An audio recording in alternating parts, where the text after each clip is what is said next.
This is 92.7 big FM. भले ही अब सुबह सुबह हमारे कानों में राग भटियार न पड़ता हो, भले ही अब हम मुर्गे की बांग से नहीं मोबाइल के अलार्म से उठते हों, भले ही अब सूरज निकल जाने के बावजूद ऊंची इमारतों के पीछे से हमें दिखाई न देता हो, लेकिन सुबह हर रोज बदस्तूर अपने वक्त पर ही होती है। और मैं अन्नू कपूर भी बदस्तूर आपकी खिदमत में हाजिर हो जाता हूं, आपका पसंदीदा प्रोग्राम लेकर, जिसका नाम है सुहाना सफर विद अन्नू कपूर, जिसे आप सुन रहे हैं सिर्फ 92.7 बिग एफएम पर। आगे बढ़ने से पहले एक झलक आज की कहानियों की। कश्मीर की वादियों में गुलशन बावरा के कानों में कुछ आवाजें पड़ी और इन आवाजों का ऐसा असर हुआ कि हो गया एक गाने का जन्म। कौन सा था वो गाना, बताऊंगा आज की पहली कहानी में। दूसरे नंबर पर होगी एक कहानी फिल्म पत्रकार राजू भारतन और सुरैया से जुड़ी कहानी। उसके बाद होगा दिल ने फिर याद किया, जिसमें आज हम याद करेंगे स्वर्गीय सदाशिव अमरापुरकर को। पांचवें नंबर पर एक कहानी होगी मोहम्मद रफ़ी की कोलंबो में प्रस्तुति की, क्यों खास थी ये प्रस्तुति। और अंत में एक सवाल जो दिल्ली से कमल आत्रे ने पूछा है। उन्होंने पूछा है कि क्या कभी नौशाद ने किशोर कुमार से कोई गाना गवाया है। तो आइए निकल पड़ते हैं सुहाने सफर पर। गाने भी होंगे और कहानियां भी होंगी। गानों को सुनते हुए, कहानियों को जानते हुए पहुंच जाएंगे अपनी मंजिल पर, जो खुशगवार हो, सुखद हो और कामयाबी आपकी जिंदगी में लाए। गुलशन बावरा एक फिल्म के सिलसिले में कश्मीर गए हुए थे। वादी में धुंध छाई थी, कुछ साफ दिखाई नहीं दे रहा था, बस दो साए दिखाई पड़ रहे थे। दरअसल ये दोनों स्थानीय आदमी थे जो एक दूसरे से थोड़ी दूर पर थे और आपस में बात कर रहे थे। पास से गुजरते हुए गुलशन बावरा इस अस्पष्ट सी बातचीत में सिर्फ ये सुन पाए कि उन दोनों में से एक कुछ पूछ रहा है, जिसके पीछे शू की ध्वनि सुनाई दे रही थी। दूसरा जवाब दे रहा है और उसके पीछे की ध्वनि हाँ शू जैसी सुनाई दे रही थी। बावरा को मामला कुछ संगीन लगा, इसलिए चुपचाप वहां से खिसक लिए। बंबई आकर दोस्तों की महफिल में उन्होंने किस्सा सुनाया।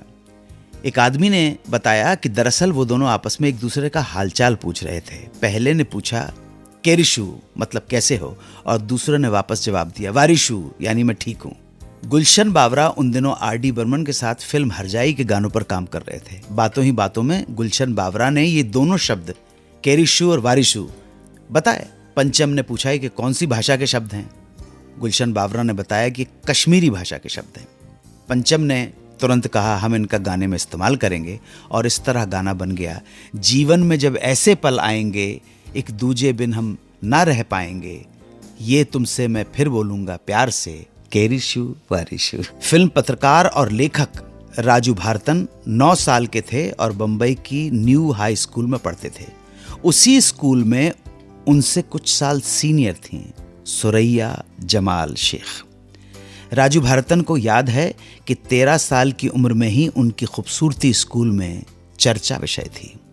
राजू भारतन को यह भी याद है कि सुरैया अपने दोस्तों के साथ जिस पेड़ के नीचे गपशप लगाया करती थी, वह राजू को आसपास भी नहीं फटकने देती थी। राजू भारतन को यह भी याद है कि सुरैया हर 10-15 दिन में स्कूल की छुट्टी मार लेती थी। उस वक्त कारण राजू भारतन को समझ में नहीं आया। बाद में राजू भारतन ने जब टाइम्स ऑफ इंडिया ग्रुप की पत्रिका इलस्ट्रेटेड वीकली ज्वाइन कर ली, तो उन्हें स्पोर्ट्स और फिल्म की बीट दे दी गई। एक नए पत्रकार के रूप में भी उन्होंने खूब मेहनत की और उनका बहुत सा वक्त टाइम्स ऑफ इंडिया के रेफरेंस रूम में ही बीतने लगा। ऐसे ही एक दिन रेफरेंस रूम में पुराने कागज उलटते पलटते उन्हें पता चला कि सुरैया के स्कूल बंक करने का क्या कारण था। वो कारण था उनके फिल्मी गानों की रिकॉर्डिंग्स। वहीं राजू भारतन को पता चला कि सुरैया ने अपना पहला प्लेबैक सॉन्ग बूट करूं मैं पॉलिश बाबू स्कूल बंक करके ही गाया था। बूट करूं मैं पॉलिश बाबू, बूट करूं मैं पॉलिश, बूट करूं मैं पॉलिश बाबू, बूट करूं मैं पॉलिश। फिल्म थी 1942 की नई दुनिया और म्यूजिक डायरेक्टर थे नौशाद, ग्रेट जीनियस बिमल रॉय। आइए बात करते हैं उनकी सबसे सफल फिल्म, कामयाब फिल्म मधुमती की। मधुमती का इस हमारे शो से बड़ा गहरा ताल्लुक है। क्या ताल्लुक है आप बता सकते हैं? सुहाना सफर और ये मौसम हसी। मधुमती की कहानी पुनर्जन्म की कहानी थी, जिसे ऋत्विक घटक और राजेंद्र सिंह बेदी ने साथ लिखा था। दादा ऋत्विक घटक के बारे में श्रद्धा सुमन अर्पित करना चाहता हूं। मैं पर्सनली ऋत्विक दा को हमारे देश का एक महान, हमारे देश के जो महान निर्देशक हुए उनमें से एक मानता हूं। और बंगला फिल्मों में सर्वप्रथम नाम ही मैं ऋत्विक घटक का लिख के देता। ऋत्विक घटक दादा की अगर आप फिल्में देखेंगे, मेघा के तारा या आजा शत्रु, क्या था, क्या बात है, क्या बात है। सत्यजीत रे का टर्न उनके बाद में आता है। तो ऋत्विक घटक ने भी ये फिल्म लिखी थी मधुमती। ये बिमल दा के साथ उनका पहला एसोसिएशन था और शायद आखिरी भी। ये पुनर्जन्म के ऊपर बनने वाली सर्वप्रथम फिल्मों में से मानी जा सकती है हमारे देश की। ये फिल्म बिमल रॉय के लिए तो जानी ही जाती है, पर साथ ही ये फिल्म अपने गीतों के लिए भी जानी जाती है। कमाल का म्यूजिक, एक एक गीत नगीना है, माइलस्टोन है। मैं आपसे बात करूंगा इस फिल्म के गीतों से जुड़े किस्सों की। इस फिल्म का एक गीत था, याद कीजिए, असम का जो बिहू नृत्य होता है और उसकी जो कंपोजिशन होती है, उसकी जो स्वर लहरी है, उसकी जो धुनें होती हैं, उसके ऊपर आधारित था। वो बता सकते हैं कौन सा गीत है? दयारे दयारे चढ़ गयो पापी बिछुआ, देखो रे मर गई तारो बिछुआ, कैसो रे पापी बिछुआ बिछुआ, कैसो रे पापी बिछुआ बिछुआ। देखिए एक ही लाइन है लेकिन कितनी खूबसूरत है। मंतर फेरूं बैद बुलाऊं पिया घर वारे, हाय रे हाय रे हाय रे हाय। दैया रे चढ़ गयो पापी बिछुआ, दैया रे चढ़ गयो पापी बिछुआ, अरे कोई उतारो अरे बग। मतलब एक एक गीत क्या खूबसूरत कंपोजिशन इस्तेमाल किए। मुझे लगता है कि ये वो फिल्म थी, ये वो गीत था जहां पर पूरा भारत असम के संगीत के ऊपर, असम के रंग में रंग गया था। हमारा देश का प्रदेश असम इतना सुंदर प्रदेश है और असम से भी बड़े बड़े कलाकार, बहुत कमाल कमाल के कलाकार निकल रहे हैं। अभी मैं जब राष्ट्रीय पुरस्कार ग्रहण करने का मुझे सौभाग्य प्राप्त हुआ तो वहाँ पे जानू बरुआ से मुलाकात हुई। जानू बरुआ को अभी तक 9 या 10 फिल्मों के लिए राष्ट्रीय पुरस्कार मिल चुका है। जोरदार तालियां जानू बरुआ के लिए। वो गोरी नदियों का चलना उछल कर, पर आगे क्या लिखें समझ नहीं आ रहा था। शैलेंद्र जी अपनी फैमिली के साथ कहीं घूमने गए हुए थे, तभी उनकी नज़र एक लड़की पे पड़ी जो एक पतली सी पगडंडी पर बहुत ही इठला के चल रही थी। यहां से प्रेरणा मिल गई अगली लाइन की, जैसे अल्हड़ चले पी से मिलकर। और उन्होंने उसी वक्त ये मन में ठान लिया कि बिमल दा को ये लाइंस बताएंगे। बिमल रॉय को जब लाइन सुनाई तो बहुत खुश हुए।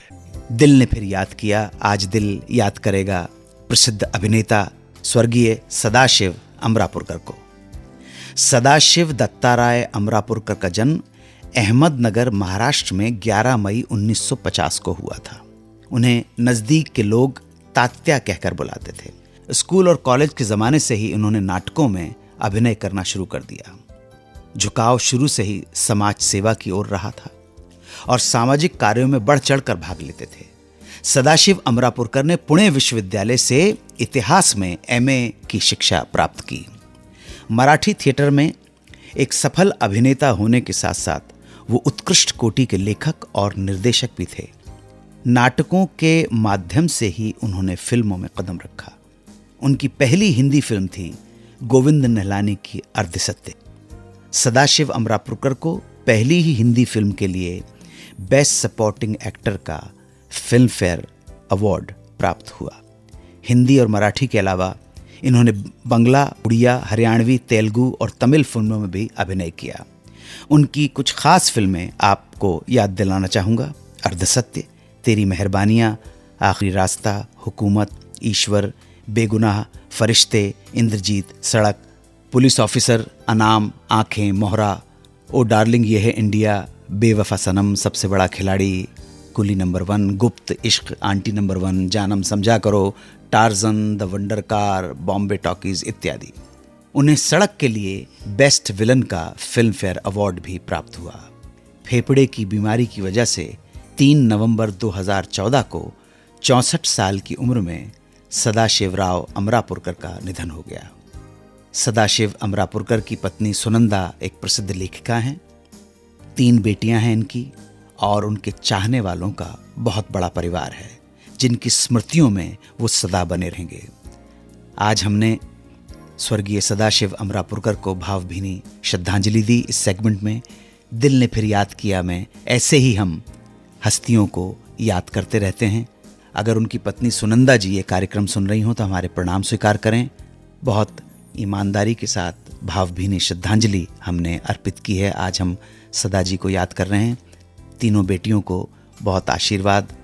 आप सब उनके जाने के बाद भी जिस कष्ट से गुजरे, एग्जिस्टेंस, अस्तित्व आपको दुखों को सहने की क्षमता प्रदान करे, शक्ति प्रदान करे, यही प्रार्थना है। 4 फरवरी 1980 को श्रीलंका के स्वतंत्रता दिवस के अवसर पर कोलंबो में एक भव्य समारोह का आयोजन किया गया। इस कार्यक्रम में प्रस्तुति देने के लिए मोहम्मद रफी को विशेष रूप से आमंत्रित किया गया था। कार्यक्रम की भव्यता का अंदाजा इसी बात से लग सकता है कि कार्यक्रम देखने स्टेडियम में लाखों लोग मौजूद थे। उद्घाटन करना था श्रीलंका के राष्ट्रपति जूलियस जयवर्धने और प्रधानमंत्री रणसिंघे प्रेमदासा को। दोनों वीआईपी की व्यस्तता के चलते ये पहले से ही निर्धारित था कि ये दोनों उद्घाटन करने के बाद समारोह से चले जाएंगे। अब हुआ ये कि उद्घाटन करने के बाद दोनों अतिथि कार्यक्रम से निकलते उससे पहले मोहम्मद रफ़ी ने गाना शुरू कर दिया। मोहम्मद रफ़ी जब भी किसी दूसरे देश में जाते तो वहाँ की भाषा में एक गाना अवश्य गाते थे। उस दिन मोहम्मद रफ़ी ने सिंहला भाषा में गीत गाया और जनता झूम उठी। पर जब उन्होंने हिंदी गाने गाना शुरू किया तो भीड़ ने मानो स्टेडियम ही सर पर उठा लिया। और ये आलम तब था जब उनमें से किसी को भी हिंदी की शायद ही समझ रही हो। ये मोहम्मद रफ़ी की गायकी का और हिंदी फिल्मों का गानों का असर ही कहा जाएगा कि दोनों वीआईपी जिन्हें उद्घाटन करने के तुरंत बाद निकल जाना था, पूरे कार्यक्रम में बैठे रहे और मोहम्मद रफ़ी के गानों का आनंद लेते रहे। दिल्ली से कमल आत्रे ने पूछा है कि क्या नौशाद ने कभी किशोर कुमार से कोई गाना गवाया है? तो जनाब कमल जी, हमारी टीम ने इसकी खोज की तो हमें एक ही गाना ऐसा मिला है जिसमें नौशाद का म्यूजिक था और आवाज थी किशोर कुमार की। 1975 की फिल्म सुनहरा संसार। गाने के बोल थे, हेलो हेलो क्या हाल है। इसे किशोर कुमार के साथ आशा भोसले ने गाया है। ये गीत लिखा आनंद बख्शी ने। लेकिन ये गाना भी सिर्फ रिकॉर्ड तक ही सिमट कर रह गया और फिल्म में शामिल नहीं किया गया। सुनने में ये आया है कि जब नौशाद ने इसका कारण पूछा तो उन्होंने कहा कि निर्देशक ने इस गाने को शूट ही नहीं किया। ये भी सुनने में आया कि किशोर कुमार इस बात को लेकर नौशाद से नाराज हो गए थे और उसके बाद दोनों ने साथ कभी काम नहीं किया। हमारा सौभाग्य कि इस गाने का ऑडियो उपलब्ध है, तो आइए इसी गाने के साथ आज आपसे विदा लेता हूं। जय हिंद, वंदे मातरम।